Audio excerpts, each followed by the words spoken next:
I keep my keys on a brass hook right inside the kitchen, next to the coffee pot and the cracked ceramic rooster my late wife, Lila, bought at a flea market in '89. Routine keeps a man alive. Coffee at 6:10. Blood pressure pill at 6:30. Check the morning headlines, mute the television because they've all learned to shout. Then eggs if my hands aren't too stiff. I'm 68. Stiff hands are the tax you pay for living long enough to bury a wife and raise a son who does not remember your hands carried him once. On April 18th, a Thursday, my son, Calvin, came early. I heard the unfamiliar authority in his footsteps before I saw his face. He was dressed like a man who sells promises, trim navy blazer, watch that glinted like success, phone fused to his palm. He hugged me with one arm and looked around my kitchen like he was measuring it. "Dad," he said, chin up, breath smelling faintly of cinnamon gum. "We've had a family talk. You're not driving anymore."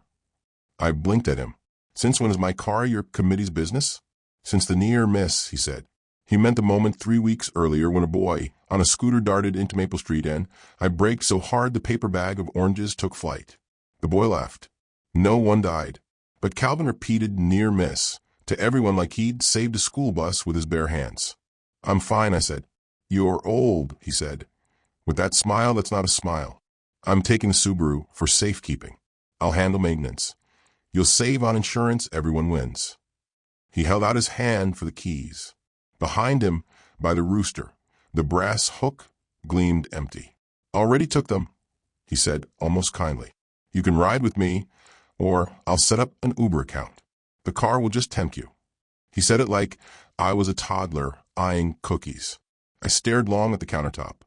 Coffee mug, ring of condensation, the folded grocery list with brown sugar circled twice, Lila's handwriting still taped the fridge. Turn off the oven. In the doorway, my garage hung silent. The pegboard I cut myself in 1992, each wrench outlined in Sharpie. The socket sets on a metal rail. The red Craftsman box with drawers that still stick if you pull wrong. That garage smelled like sawdust and oil and 100 solved problems. Calvin didn't look at it. He walked out whistling, my keys jingling in his fist like a bell I'd never hear again. He backed my silver 2014 Outback down the driveway at 6:54 p.m., April 18th, leaving me with air thick as soup. He waved. I did not.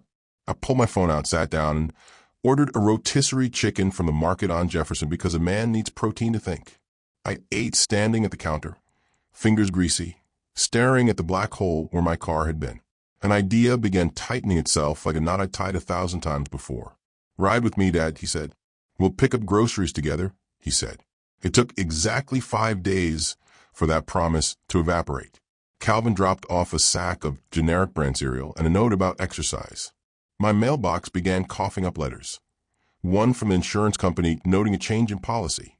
One from my bank asking to confirm an online transfer I hadn't made $218.44 to some Premium Fuel Incorporated. I called the bank. They said my son had been added to my account as a caregiver convenience. I remembered signing papers after Lila died because grief makes you blind and the sun can look like a lighthouse. On April 25th, I went out to the garage early. My favorite quarter-inch socket was gone. So were 2 Torx bits and the orange extension cord I'd wrapped neat as a preacher's tie. Disappearing tools are a message. The message is, you're not meant to fix anything anymore. A week later, he took my garage door opener off my visor. He said it was safer consolidated. He said the word consolidated like people say condolences. Little things went missing and little things appeared. A smudge of black grease on the mud mat that wasn't mine. A faint stink of cold exhaust on the jacket I keep by the door. Odometer readings scrawled on white service paper that weren't in my hand. I hadn't driven, but the Subaru was somehow 53 miles older on May 2nd than it had been April 18th. Then 219 older 3 days later. The miles came in bursts 2:11 a.m., 3:47 a.m. Crazy times that belong to drunks and thieves and men who can't sleep for fear they'll dream themselves into a corner. Old doesn't mean helpless. When Calvin was 8, he hid under the table and lied about the broken lamp. Lila laughed into her fist because the boy had glued shards together. I didn't laugh. I showed him how much better truth glues things. He cried in my chest and promised. He was good for a while. The Subaru has a dashboard brain like everything does now, apps, backups, histories for people who forget everything. Calvin didn't think I would look. He was right for a week. On May 7th, I took my cane, walked to the fire safe, pulled out the yellow legal pad, where I write the passwords I pretend I don't write. I logged into the Subaru Starlink account. The GPS map popped up like a confession in blue. May 3RD02:58 a.m. 14 minutes, 6.2 miles, destination. Eagle you pull it. Route 301, closed at night. May 5th 03:22 a.m. 32 minutes, 17.5 miles, destination. Gray line storage. Unit 117 code 0447. May 6th 02:11 a.m. 51 minutes, 28.9 miles, destination. Harbor Lot C near the port, where flood cars go to die. He thought I couldn't read a map anymore. He forgot who used to be the fleet mechanic for the city transit buses. He forgot whose hands rebuilt his first Honda on milk crates while he held a light and yawned. Venmo pinged my email with a weekly summary I hadn't asked for. Payments received by Cal Young. $240 for Dash Assam. $180 Axel L. For $120 Cats. $95 Radio W code. Cats. Catalytic converters. Men scrape honey from bees, and some scrape precious metal from the exhaust of a car. Platinum, palladium, rhodium. Worth more than good manners. I made a list in tight block letters. Eagle you pull it parts. Gray line storage. Harbor Lot C. Copart flood auction. Venmo parts with slang. I clicked farther back in the GPS, farther back into shame. April 21 SD 1:09 a.m. AutoZone on Blaine closed. Then a light industrial strip where the city's streetlights die and people make new businesses out of other people's things. I went out to the garage and turned the radio on to drown out my breathing. The old transistor crackled a baseball game I didn't care about. I checked the Subaru title in my file. My name alone. The insurance letter said primary driver, Calvin Young. The sticky, careful edge between drive and own is where sneaking men like to live. The next morning, I took the 8:22 bus to a place called Shady's Diner, a greasy spoon with tin ceiling tiles, and a waitress who calls everyone honey, no matter how old you are. I ordered corned beef hash burn on the edges and 2 eggs over medium, rye toast with real butter, and coffee that tasted like yesterday's. Then I took a paper napkin, drew a little box for the car, drew a smaller box for the storage, wrote the names, wrote the times. The waitress topped me off. You building something? She asked. Yes, I said. A story. Eagle you pull it is one of those places where hope goes in with a toolbox and comes out with a greasy bumper and a story to tell a wife. I went on May 10th at 11:03 a.m. Men in orange vests carried fenders like shields. A row of cars sat high on wheels, their faces empty. I walked slow, past a line of Subarus stretched to horizon. A boy, couldn't have been more than 21, asked if I needed help. His name tag said Jax, like his parents wanted him to fit on an energy drink can. Looking for a headlight assembly for 2014 Outback Silver, I said. Popular. Jack said, blowing hair from his eyes. We got 2. He led me past a silver with a dent that looked like a knee in its left cheek. The headlight assembly was gone, but the harness was cut clean. No ragged teeth. Whoever took it used the right tool and didn't mind the clock. At 3 a.m. I ran my finger along the edge where the headlight should be. The adhesive was fresh. I could smell it. You can tell the time of a sin by how the glue smells. We stopped at a folding table by the office. On it sat a cracked radio with a sticky note that read 2014 sub-OB, code OK. I bent closer. In the corner, under the ventilation grates, a dot, almost nothing. You'd miss it if you didn't know what to look for. In January, after a rash of porch pirates, I'd ordered a vial of microdot stickers from a company in Kansas. Invisible serial numbers you brush on valuables with a little applicator. I drunk coffee in my garage that night and ... thought of the world. The aluminum ladder, the Makita drill, my old Nikon camera, the radio I'd installed in the Subaru myself because the factory sound was thin as lies. I took out my phone and pretended to compare model numbers. I opened the little flashlight app and angled light into that corner. 3 dots glowed like a secret alphabet only I knew. Price. I asked, voice steady like steadiness is an organ you can will into existence. 85, Jack said. On sale. I smiled without humor. You got the owner of a stolen radio on sale. Excuse me? His lips pinched, and he looked at the office door. Nothing, I said. I bought the radio with a debit card that has a limit small enough to annoy thieves. I put it in a plastic bag and carried it like a loaf of bread to the bus stop. On the ride home, an infant fussed and a woman sang under her breath a tune my grandmother used to hum while ironing. I held the bag and counted my heartbeats and didn't stop at 100. Back home, I set the radio on the kitchen table next to Lila's rooster. I fetched a black light from the garage. I turned off the kitchen light. The rooster glowed smug. So did the corner of the radio. I took a picture. Then another. I printed them on my cheap inkjet that smells like high school. I slid the prints into a manila folder labeled in my slow block letters.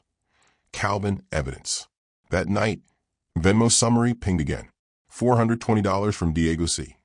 Cats. $420 is low for 2 catalytic converters if you're honest, but generous if you've stolen them. The GPS showed another trip to Grayline Storage at 3:12 AMI, looked up Unit 117 on the county property record site. There's no law against old men doing public research. The tenant was a shell company formed in 2023. Grayline Holdings manager. CY my son's initials. Maybe he thought he was starting a firm. Maybe he was just engraving his name on the shop he set up in a night that wasn't his. We had it out on May 14th. He arrived unannounced. My doorbell plays, take me out to the ball game, because I haven't figured out how to change it. He leaned against the doorframe like an ad for painless mortgages. I let him talk first. The boy has always liked the sound of his own wisdom. Dad, I've been thinking, he said. It's time we sell the Subaru. We can get you a senior-friendly option, something smaller, maybe a hybrid. I found a buyer who'll take it as is for $12,000. As is? I asked. Minor wear, he said, glossing over everything like it's a donut. How much of that $12,000 will pay back the premium fuel charges on my account? The insurance you moved around, the caregiver convenience, that's been mighty convenient for somebody? He straightened a little, eyes narrowing. This attitude isn't healthy. I laughed. It came out like a cough with teeth. Healthy? Son, you drove my car to a junkyard at 3 a.m. Healthy is not the word we're using. Stop, he said, loud. A command like he was calling a dog off a shoe. This is elder safety, Dad. You don't see it? Because pride blinds. I'm protecting you from killing someone with your reflexes. There's a second-hand dealer who'll take the Subaru whole. We'll do the paperwork together. Saturday, 10 a.m. Dealer's name? I asked mildly. His face flickered, barely. Mike. He runs Harbor Lot C consignments. Mike, I repeated. Mike. The man who shakes hands with floodwater and calls it salvage. And where'd you learn to pull faceplates without scratching? Where did you learn a Torx on a headlight harness? Where did you learn to smile in your father's kitchen and lie about the meaning off midnight? Calvin pushed off the doorframe. This is why decisions have to be made for you. He looked around my kitchen like a judge. His eyes snagged on the rooster. You still haven't gotten rid of that junk. Leave the bird, I said very soft, and leave the keys here tonight. He smirked. That little lift on the left side, he thinks women find roguish. Sure, Dad. He pulled out the key fob. My key ring looked wrong in his hand, foreign, like a wedding band on the wrong finger. He set it on the counter. When he left, I picked up the keys and sat at the table with the rooster and Lila's scribble and the radio in its plastic bag. I made a ham sandwich with too much mustard and a glass of milk, like I was 50 years younger and about to mow lawn. Then I opened the drawer where I keep the things I never show. The microdot vial, the AirTag Lila bought to track her suitcase one summer we never took, a little OBD2 dongle that reads logs straight off a car's computer. I went to the garage. The Subaru sat there like a dog pretending it hadn't chewed the slippers. I marked everything.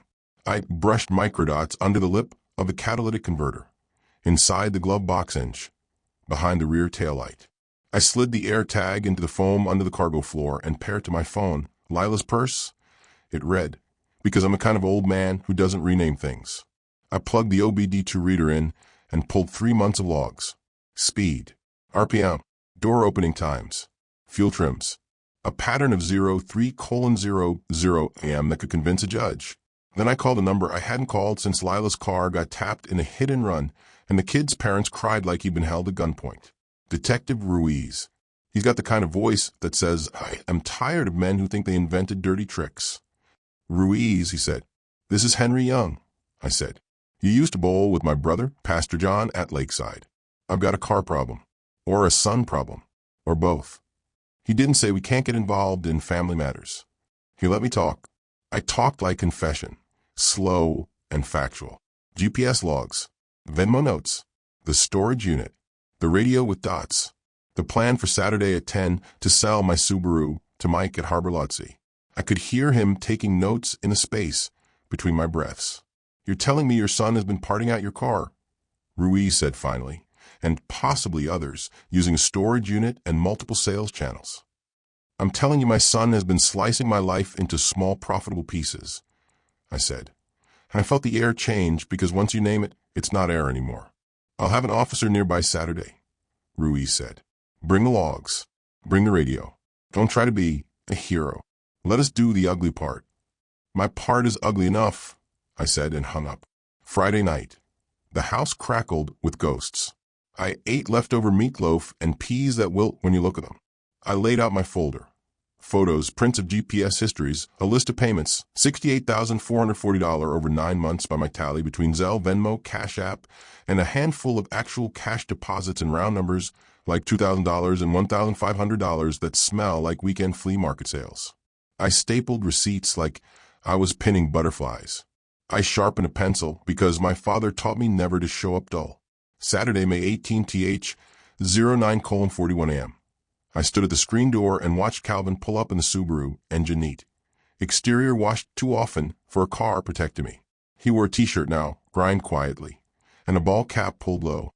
In the passenger seat, a milk crate with something heavy and metal under paper grocery bag. He popped the trunk. I saw a muffler pipe, like a bone. "Let's go," he said, cheerful. "Mike's waiting." We didn't go to Harbor Lot C immediately.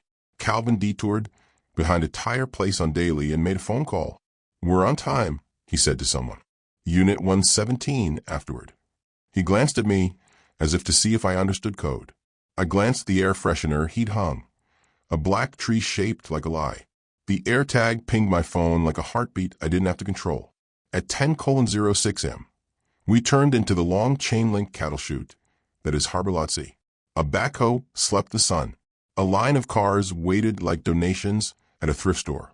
A man in a reflective vest waved people forward with the benign malice of an underpaid god. The office was a beige box with a window too small to throw a complaint through. A guy took for Mike, goatee, yartan, clipboard, stepped out. He had the look of someone who has met too many sons and too few fathers. "You Calvin?" he asked. Calvin nodded. "Quick. This is my dad." Mike sliced me a look and saw what he wanted to see. "Well, Cap Kane, neck skin that tells the truth about your age." He smiled without his eyes. "We'll take care of you." He opened the trunk. The milk crate held 2 catalytic converters that were not for my Subaru. Wrong pipe diameter for an Outback. Inventory for later. The grocery bag held 2 sets of headlight assemblies. One with a corner nick where a screwdriver was a hair overeager. He began to lift. "Hey, Mike," I said. He stopped. The detective had said let them do the ugly part. But there's an ugliness a man has to own himself. "These are marked," I said conversationally, "with microdots, with UV ink." I lifted my cane and tapped the corner of the headlight. "Under this ridge." Mike blinked. The slow way men do when their day just learned a new word. Calvin's face tried to decide between laugh and frown and landed on something that looked like constipation. "What?" he said. I pulled the little black light from my pocket, turned it on. The headlight corner bloomed with dots like a constellation only we 3 could see. Mike swore softly.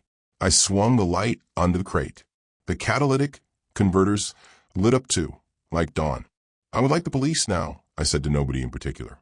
And the beige office must have had ears, because from my left came the sound of sirens strangled soft, and a blue and white slid in behind us like the last piece of a puzzle. Detective Ruiz stepped out of the car with his second officer and the tired patience of a man who has cleaned too many stables. He looked at me, then at Calvin, then at Mike, whose goatee had started to sag. "Calvin Young?" Ruiz asked, voice flat. Calvin tried on indignation like a store shirt. That doesn't fit. This is elder abuse. He's not well. He's. Save it, Ruiz said, holding out a hand. Hands where I can see them. Neighbors weren't there to gasp, but the harbor lot had its own audience. 2 men smoking pretzels, a teenager in a hoodie pretending to be invisible, a woman in a visor whose mouth didn't know how to close. The world loves a bad son in handcuffs the way it loves a cat video. It makes us feel superior and implicated all at once. Ruiz opened the milk crate full of glowing sin, glanced at the air tag in the cargo cubby because I told him where to look, glanced at the toolbox where my missing Torx bits lived like returned soldiers. The second officer read, "Calvin is rights while the world slowed to molasses." "Sir," Ruiz said to me gentler now, "we're going to ask you to come down and give a statement. We have your logs, but your words matter." "My words," I said, tasting them. "I've been saving them." Calvin looked over his shoulder at me, hands behind his back. "Dad," he said. All at once he was 5 again, eyes big, lower lip question. Then he was 34 with a 2-day beard and a cynic's vocabulary. "We can talk about this. Family doesn't. Family doesn't steal the wheels off your life while you're sleeping," I said. My voice didn't rise, but people turned to it like it was music. They put him in the back. Mike stood like a man reviewing his inventory of mistakes. An employee with a clipboard sidled up to him like maybe he needed to be somewhere else. Ruiz spoke into his radio. "Calvin Young," the officer recited near the cruiser, "you are under arrest for theft by conversion, possession of stolen property, operating without a dismantler's license, and elder exploitation."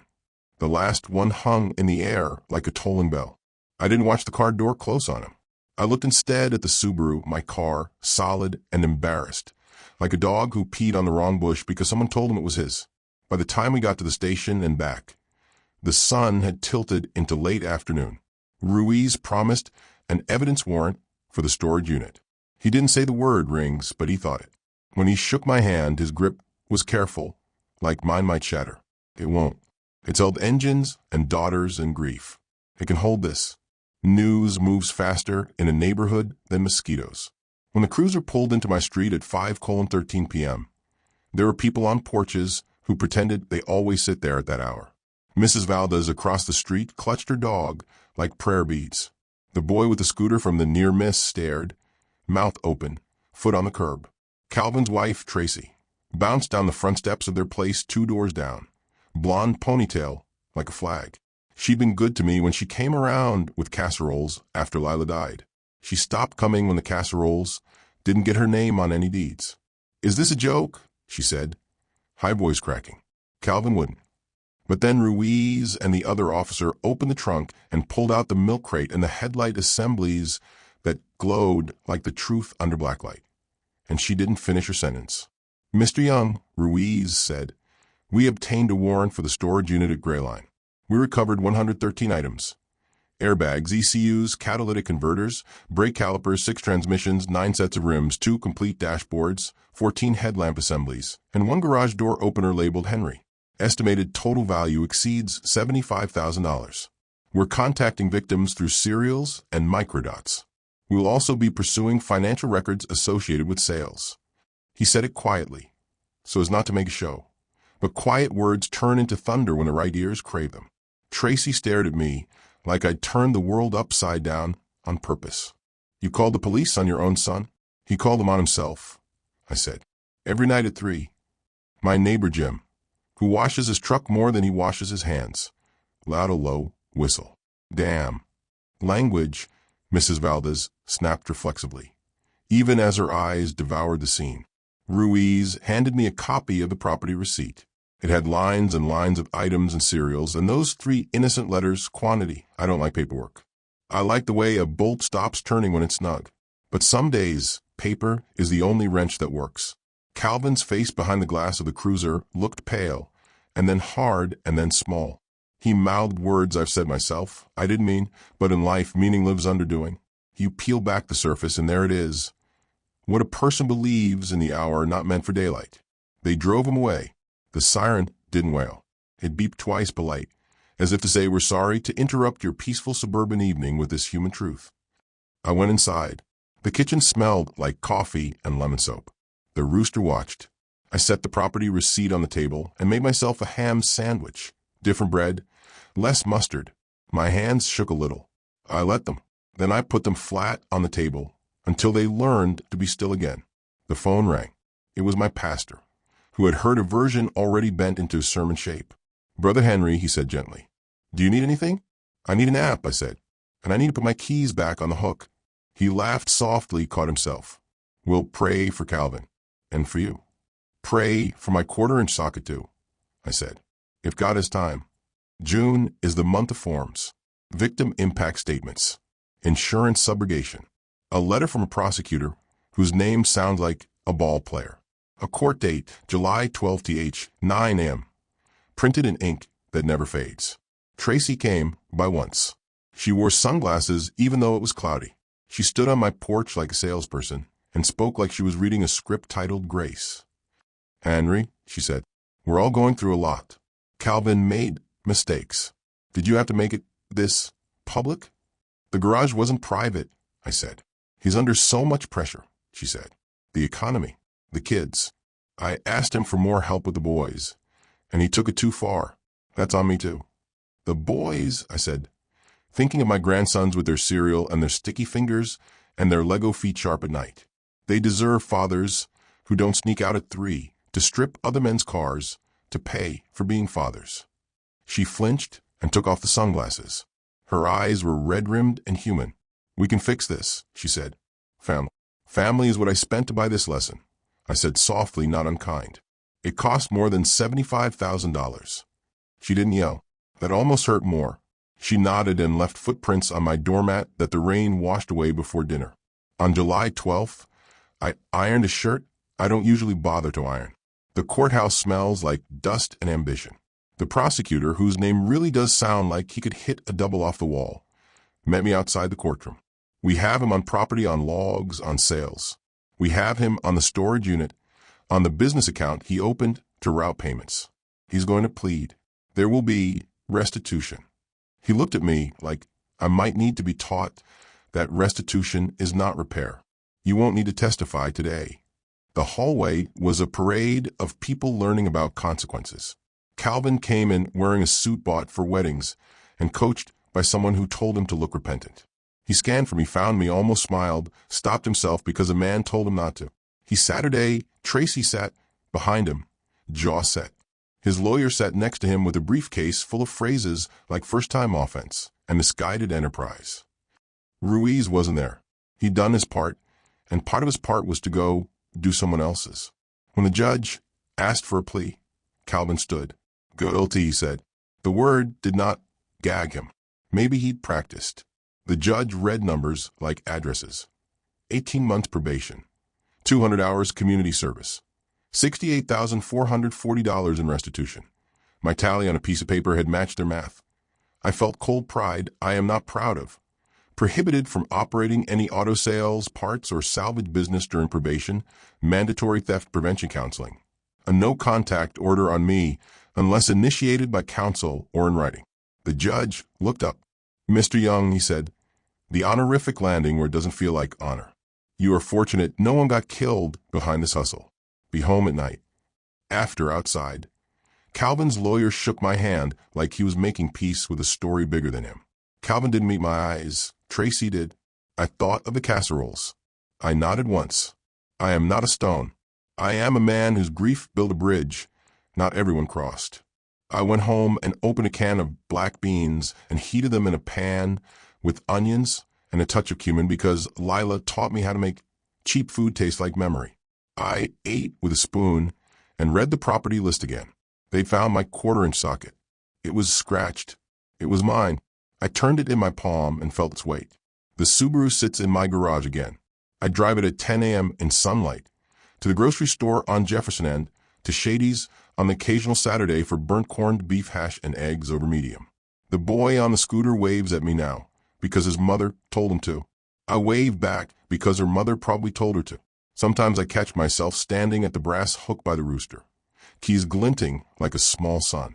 I think of the night maps, blue lines cutting town in a pattern only men who want and men who take understand.